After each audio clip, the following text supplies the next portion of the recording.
when I walk in some people's spaces, bro, thanks to my therapist, bro, I'll just be literally asking them after, not even judging the room, how you doing mentally?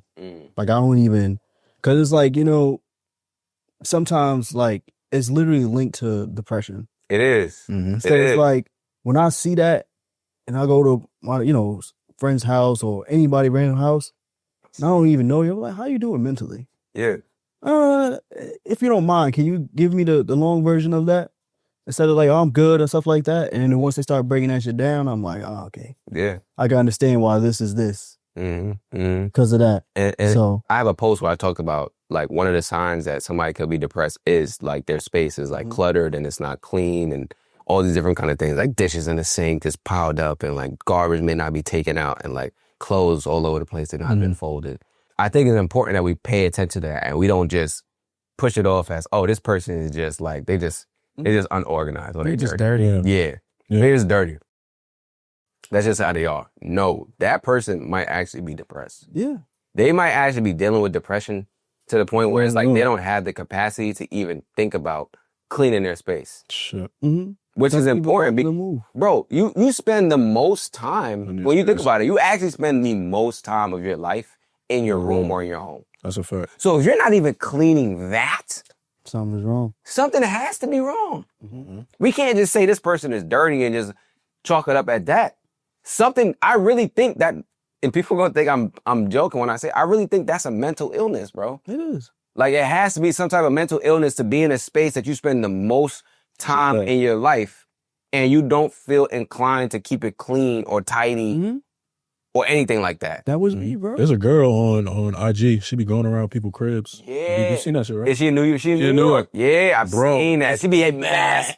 Bro, I was like, yo. Nigga, the crib got, it's just like piles and piles and not even clothes. It's just like food wrappers. It's like that's a serious sign of depression, bro. People that just don't know how to let go of stuff. They just keep. They got it all over the room, surrounding the bed and all that. What the heck? Keeping stuff is another people thing. that be hoarding stuff they ain't even using.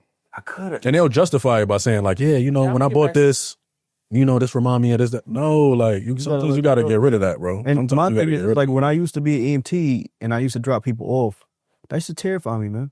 Like, he said that. He said it, man. Yo, Dimitri's terrible. So. Not the joke, bro. I said something terrifying and Dimitri started laughing at me.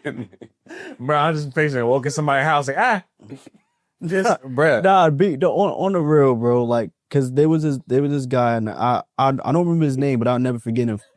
Y'all are terrible. Nah, go ahead, David. Go ahead. Cook. My bad. When I asked him about, because I'm back there, my partner would drive. You have the other person asking questions about, medical stuff, things of that nature. But I would just ask him about mental stuff, bro. Like, he's like, hold on to friends, He was like, I'm the only one by myself. I'm like, by yourself? I'm trying to figure out, because on this thing it says, you're not. So I'm like, what the hell is he talking about? I got no friends, stay close to friends. I haven't spoken to my family in years, blah, blah. And I'm like, oh, okay. I go to his crib. Outside looks nice. When I mean nice, bro. We was in Staten Island. I don't know what part of Staten Island was in. And that mansion looked nice from outside. Okay. I go inside, bro. Sad. It's a ghost town. Sad. Mail everywhere. CD players, everything everywhere. And I'm like, what the hell? And it broke me because I'm like, bro, like. What's insane? You will be living in filth, bro. And I'm walking around. I say his mental illness was everywhere in the house. Just to say it like that, not to like, I don't know if he ever gonna watch this. I don't know if he, you know what I mean? But his mental illness was everywhere, bro. Son got the outside. Garbage bags everywhere. And I'm like, yo, I asked him where his room at. Why was rolling him in there? Where's your room? He said, you're in it. I said, this is your room? When do we get here? You're in it is crazy. He had so much space, bro. Nah, he ain't want nobody getting cold. That's why the outside look good. Everything's all right. Yeah, I'm telling you, some of these houses, bro, they look great from the outside, bro. And the thing is, what blew my mind is that he's not the only one or the only patient that I had and their house was like that. Yeah. And from that day forward, I will literally like speak to all of them, bro. All the life lessons, anything, any advice. I'm like, yo, any advice you will ever give your son? If you ever had a son? Or any advice you will give a young man that's looking to be better? Health-wise, anything. And I've been through, and I've seen everything, bro. Everything, bro. And the reason why his story broke mine is because he told me, like, he's like, yo, I had it all. I had it all. He was like, you could see from the outside and 2 cars I got, I had it all. And I lost it. How?